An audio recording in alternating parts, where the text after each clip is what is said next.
Hello guys and welcome back to episode 43 of What If Civilization Started Over.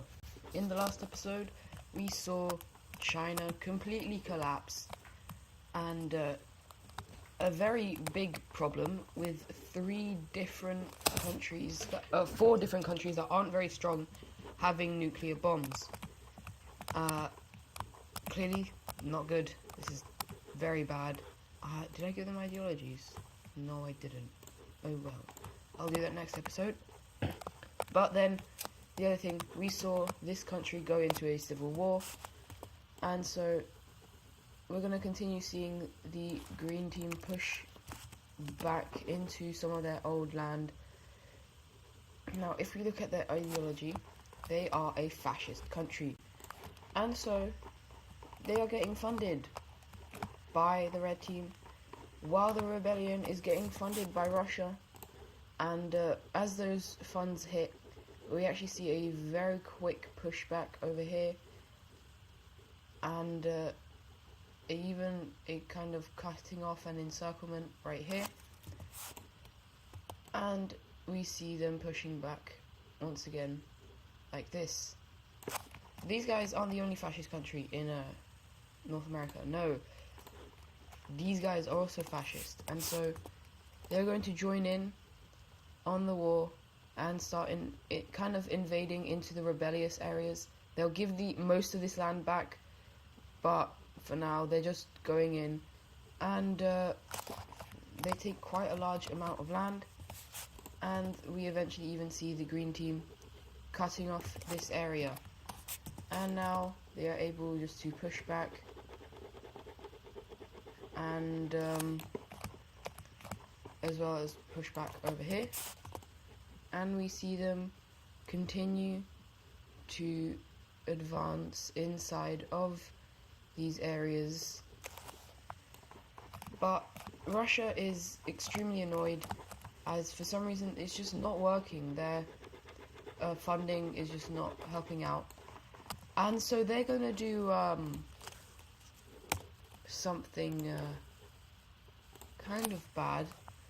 They are going to send over a little thing called a nuke, and well, actually you can't see it, but they just nuked. Hold on, let me actually place it maybe more. Yeah, they nuke the capital city, obviously meaning the but you might be wondering, how on earth did Russia's nukes get over here? Well, that's because it wasn't actually Russia. It was Texas, and so now they are down to only 6 nukes.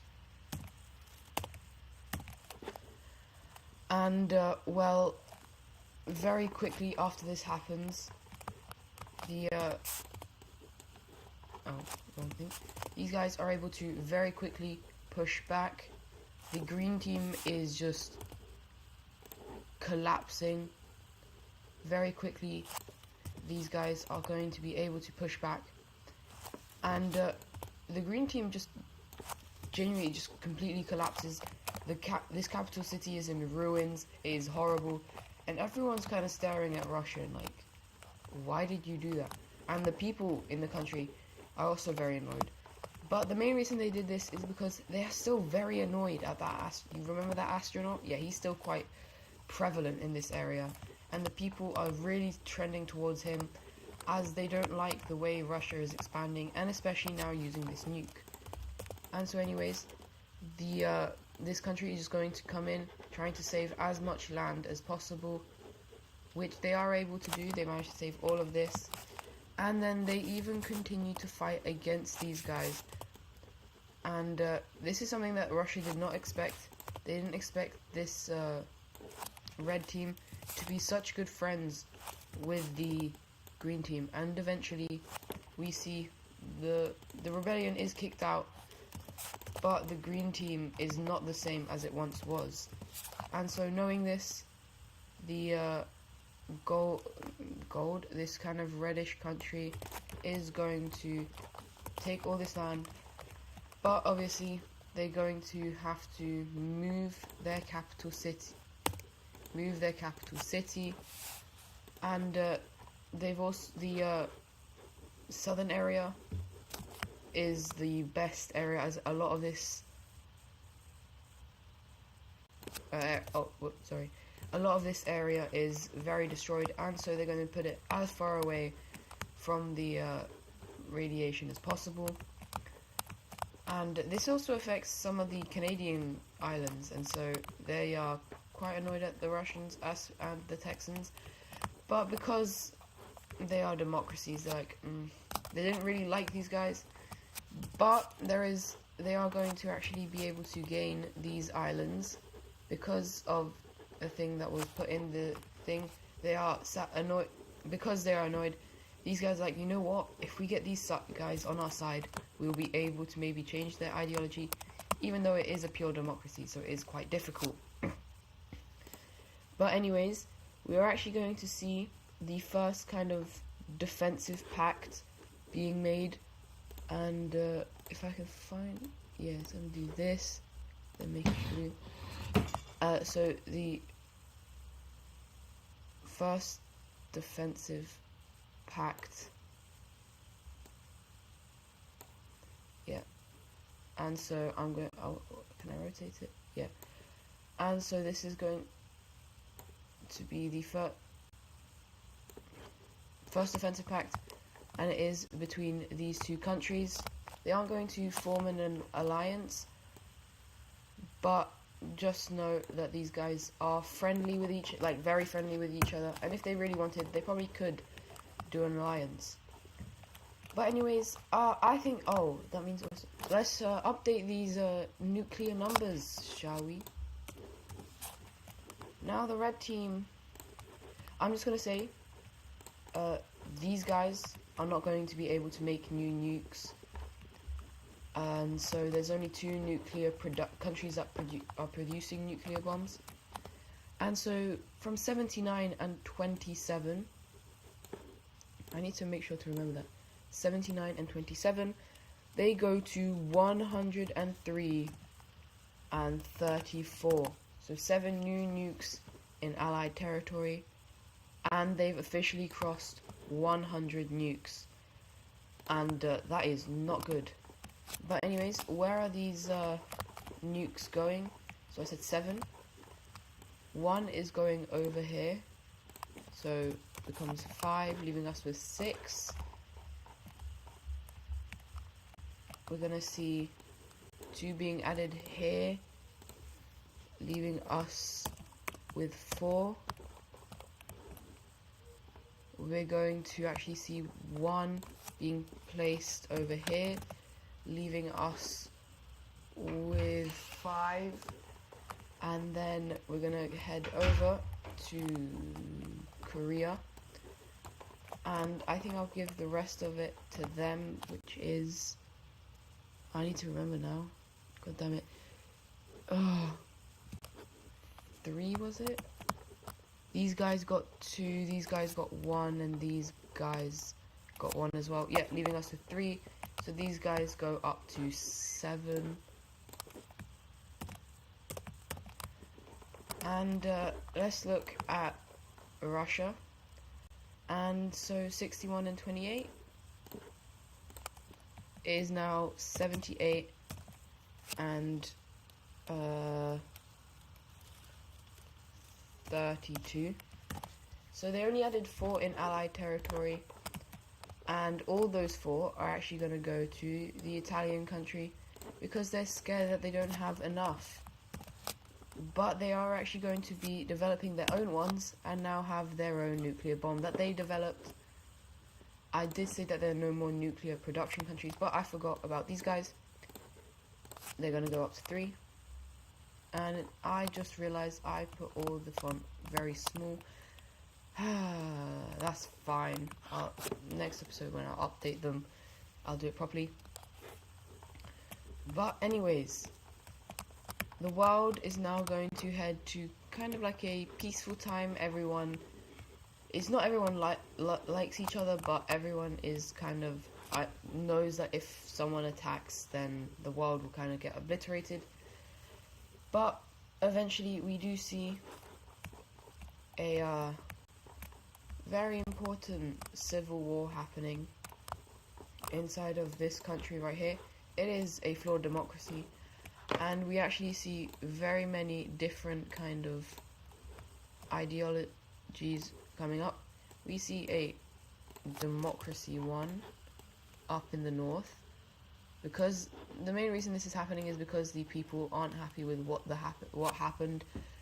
We see a communist one right here and a fascist one in the south. Now this is the most important area because this is where the Panama Canal is, and yeah.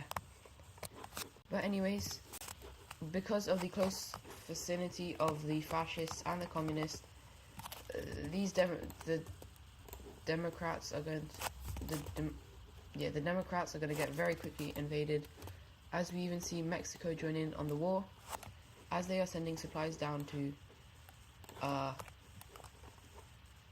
the fascist government, and we see them invading into the communist one.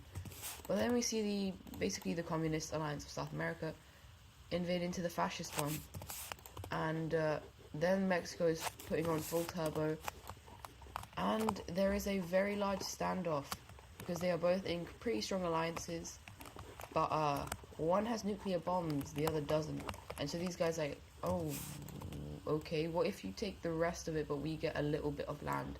And they're like, no, of course not, why would we let you do that?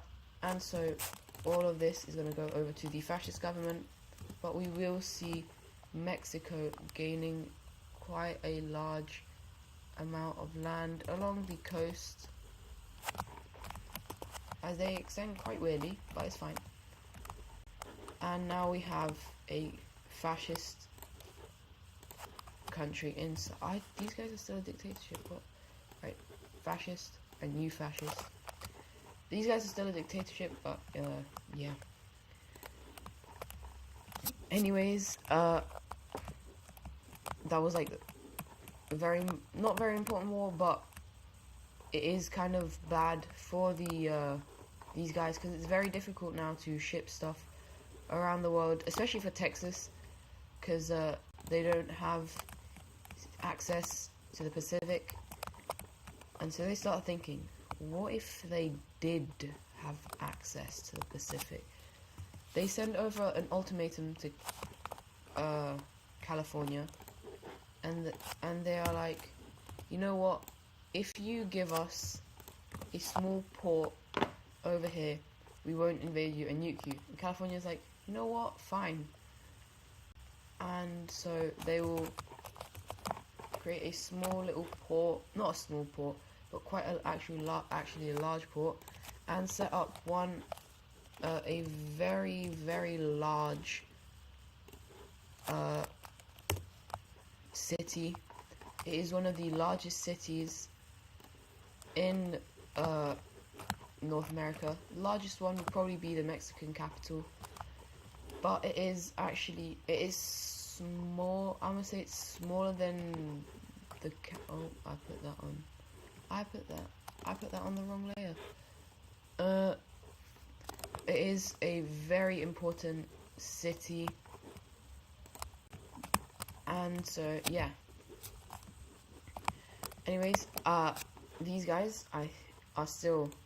Oh wait, no, they're democracy. Not for long. These guys. You guys remember the civil war they just had? Well, election time is in, and candidates, Democrat, fascist, communist. Now, there's Democrats and fascists right on their border. So obviously they would get quite a lot. Okay, 20% for each. How much did the 50%? Jesus, right? America, you're communist now. However, a lot of these areas, they don't want to be communist. And of course, we're going to see Florida, which is a very fascist kind of area, breaking away, as well as the second area, which is Louisiana. And America's not going to fight it. They know what would happen if they did. And so they're just gonna let these guys break away. But yeah, we have a communist America, which is very interesting. And this is actually one of the most prospering communist nations in the world. For some reason they did something that means it is doing very well, and everyone is like, whoa. Especially the they call the Trapezium Alliance. Is like, yo, what if we got them in our alliance? And so they go up to Americans like, you know what would be sick? If you joined our alliance. And America's like, oh, you're right, that would be cool. And so we see the so-called South American alliance expanding over into North America. And so with this, they are going to start rebuilding just so that they can become once again one of the strongest countries in North America. But before that, with the last thing that's going to happen in the video, we're going to see these guys invading into this country, and they're going to be like, yo, America, can we unite with you? And just like, can we become friends? And then America just does not send them a response. They do not want to get involved in what on earth is going on inside of this country. And so, because of that, we're going to see full annexation. And this red country is becoming a very strong fascist country inside of North America. I'd say they are the second strongest fascist country. Yeah, I'd still say Mexico is stronger just because they have nukes.